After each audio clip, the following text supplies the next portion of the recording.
Bonjour à tous. Alors aujourd'hui, petite question tirée du syllabus, le fameux Math Admissions Test d'Oxford, pour entrer donc soit à l'université de Warwick, de l'Imperial College de London ou l'université d'Oxford. Question difficile. Ici, on est sur des probabilités. Alors c'est en anglais, je vous traduis ça rapidement. Donc on a Alice et Bob qui vont lancer chacun 5 pièces équilibrées, d'accord, des fair coins. Chaque lancer va tomber sur pile ou face, donc en anglais heads or tails. Et chacun des lancers est indépendant de tous les autres. D'accord ?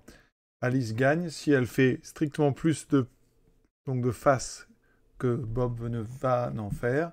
Et si ils ont le même nombre, on dit qu'il y a match nul, un draw. Et dans ce cas-là, la probabilité, c'est P2. Donc on a une probabilité P2 qui est la probabilité qu'ils aient le même nombre de faces, et une probabilité P1 qui est la probabilité que Alice en fasse strictement plus. Voilà. Et on vous propose ici 5 propositions.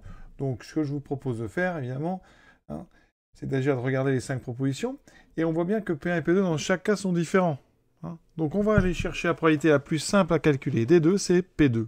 C'est la probabilité qu'ils fassent chacun le même nombre de faces. Tout d'abord, un lancer de 5 pièces de façon indépendante, c'est quelque chose, on le sait. On va créer une variable aléatoire qui compte le nombre de faces, et ça va suivre une loi binomiale. Donc lancer de 5 pièces, donc équilibré. Si on compte x, le nombre de faces, eh bien x suit la loi binomiale, donc de paramètre n égale 5, probabilité du succès 1,5. D'accord ? Ça veut dire que, vous savez, ici, que la probabilité que x soit égal à k, avec k donc un entier, donc entre 0 et 5, entier, on la connaît. C'est une formule simple.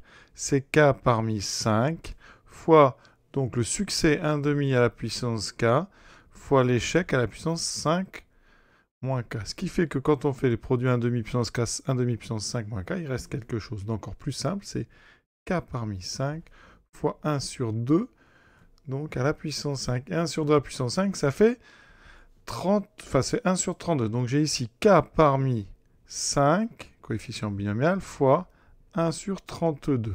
Donc je vais calculer k parmi 5 et j'aurai comme ça la loi de probabilité de mon lancer de 5 pièces, qui correspondra à Alice et aussi à Bob, puisqu'ils font tous les deux la même expérience. Alors P de x égale 0, c'est 0 parmi 5. 0 parmi 5, ça fait 1.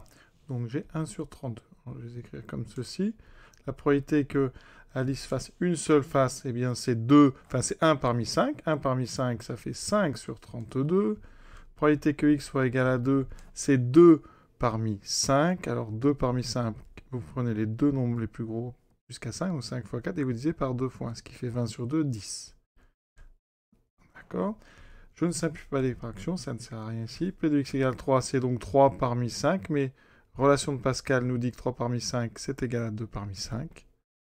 D'accord ? C'est égal, sinon, donc vous pouvez aussi faire 5, les 3 plus gros sur les 3 plus petits. Vous voyez que les 3 se simplifient, on retrouve le calcul précédent, donc 10.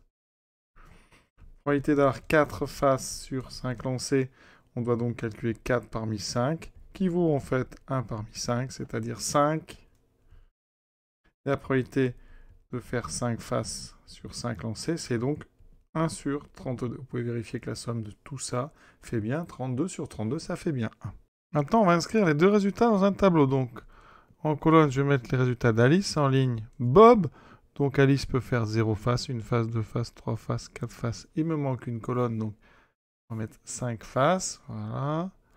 Ensuite, Bob peut faire 0, 1, 2, 3, 4, 5. Je complète le tableau. Et maintenant, les probabilités sont indépendantes, puisque c'est écrit dans le texte. Ça veut dire que ici, vous voulez, si on veut calculer P2, il faut que les deux personnes, Alice et Bob, fassent le même nombre. Donc on est sur la diagonale. Ça veut dire que les 5 cases qui m'intéressent, c'est celle-ci. D'accord ? Chacune, parce qu'on est en indépendance, a une probabilité qui est très simple. Ici, il faudra multiplier la probabilité qu'Alice fasse 0 face par la probabilité que Bob fasse 0 face. Donc, ça sera tous les nombres qu'on vient de calculer, les nombres précédents, qui vont se multiplier les uns aux autres. Et donc, c'est très simple à faire, parce qu'on va avoir à chaque fois le nombre qui va être au carré. On fait la somme, puisque la probabilité ici que Alice fasse 0 face et qu'en même temps Bob fasse 0 face, c'est le produit des deux. C'est 1 sur 32 fois 1 sur 32. C'est ça l'indépendance, d'accord? Ici, vous aurez donc 5 sur 32 fois 5 sur 32. Et je vais faire la somme des 5 nombres que j'obtiens, qui sont 5 carrés. Donc, le dénominateur, ça sera donc 32 au carré. D'accord? Alors, 32 au carré, c'est facile. Ça fait 2 puissance 5 au carré. C'est donc 2 puissance 10. 2 puissance 10. Hein, c'est en fait 1000. Alors, évidemment, c'est 1024. D'accord? On verra après, parce que ça va se simplifier quand même. En haut, je vais avoir le carré de 1, plus le carré de 5 qui fait 25, plus le carré de 10 qui fait 100, plus le deuxième carré de 10 qui fait aussi 100, le deuxième carré de 5 et le 1. Alors, j'obtiens en haut, donc 200, 250, 252, divisé par donc 1024.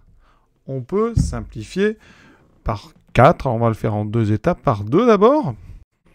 Donc 252 par 2, ça fait 126, divisé par 2, ça fera 500, donc 12.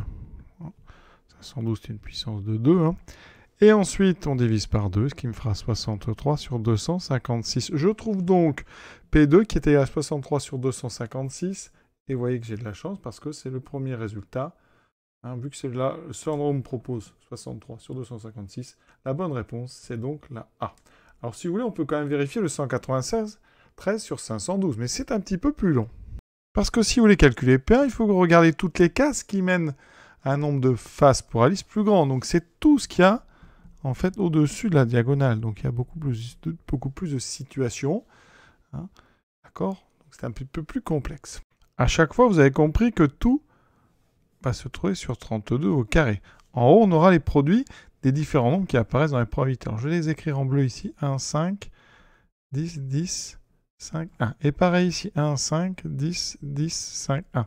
Donc là, j'ai 5 fois 1, 5. 10 fois 1, 10, 10, 5, 1. Et j'additionnerai tout. Ici, tout est multiplié par 5.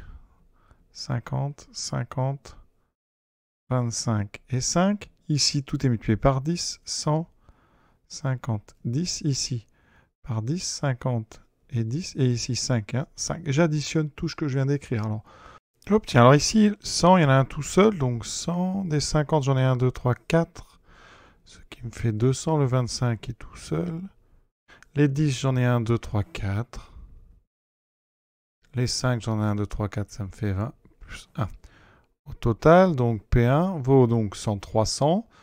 360 plus 25, 385. 386 sur 1024. On divise par 2. Puisque 386 est pair. Et vous voyez bien que ça fait donc 193. C'est effectivement ce qu'on me proposait. Donc on a, je pense, fait du bon travail. Alors petite remarque, c'est intéressant, mais ici qui n'a pas porté ses fruits. Alors, si vous remarquez, on a P1. Donc P1, c'est la probabilité que Alice gagne. Hein, plus la probabilité qu'il y ait match nul. Plus, si j'ajoute la probabilité que Bob gagne, mais Bob gagne, c'est symétrique par rapport à ici aussi P1. Donc ça doit faire 1. Donc on doit avoir à chaque fois 2P1 plus P2 qui est égal à 1. Alors, j'avais testé, mais en fait, pour les 5 propositions, eh bien, ça fait bien 1. Donc on peut rien éliminer avec cette info. Je peux vous montrer comment on vérifie, par exemple, pour le B. Si vous faites donc 2 fois P1, ça fait donc 402 sur 512, plus 2 fois... Donc, plus P2, pardon, plus P2. Ben alors, P2, il faut le mettre au même dénominateur. C'est donc 110 sur 512. Eh bien, ça fait bien 512 sur 512, ça fait bien. Donc, avec cette info, vous pouvez vérifier à chaque fois, ça fait bien. Donc, on n'élimine aucune mauvaise proposition. C'est dommage, ça aurait pu. Hein. Et ici, on est donc obligé de rentrer dans les calculs avec ce petit tableau et ces multiplications colonne-ligne qui traduisent vraiment l'indépendance de nos résultats les uns par rapport aux autres. Voilà. Je vous souhaite une bonne fin de journée à tous. Et pour ceux qui s'intéressent à ce test donc d'admission, eh bien l'énigme suivante est assez sympa, vraiment. Donc on vous dit quoi? Ici qu'on a deux équations, celle-ci et celle-là, qui sont censées avoir des racines doubles, d'accord, ce qu'on appelle des repeated roots, et on vous dit justement, eh bien, dans ce cas-là, combien y a-t-il de possibilités pour, eh bien, la droite y égale mx plus c, autrement dit, combien y a-t-il de couples possibles MC tels que ces deux équations est à la fois en même temps, à la fois des racines doubles, qui ne sont pas forcément les mêmes pour chacune d'entre elles, mais donc un bel exercice. Donc à très bientôt pour la correction.